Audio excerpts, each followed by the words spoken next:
সুখ কারে বলে? কিভাবে আপনি সুখকে ডিফাইন করবেন? সুখ তো টাকায় কিনা যায় না। শান্তি টাকা দিয়ে হয় না, শান্তি দেওয়ার মালিক কে? শান্তি আছে অল্প খেয়ে শুকর করার মধ্যে, শান্তি আছে আলহামদুলিল্লাহর মধ্যে। চিল্লায় বলেন ঠিক কিনা? এজন্য অল্প খাবো, অল্প পড়বো, অল্প জামাবো, অল্পের ভেতরে বরকত দিয়েছে কে? দেখেন ধনী ভাইরা খেতে পারে না, কিন্তু রিকশালার কি সমস্যা হয়? রিকশালারা সব খেতে পারে। কুলিওয়ালা, দিনমজুর, এরা একেবারে স্লিম সুঠাম দেহি, মেদহীন পেট, পেটে কোনো মেদ নাই, ভুড়ি নাই। আর কোটিপতিদের মেদ আসারা নাই, এত বড় বড় পেট, ঠিক কিনা?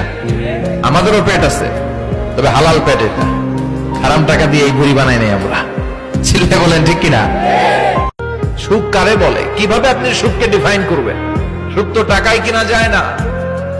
শান্তি টাকা দিয়ে হয় না, শান্তি দেওয়ার মালিক কে? শান্তি আছে অল্প খেয়ে শুকর করার মধ্যে।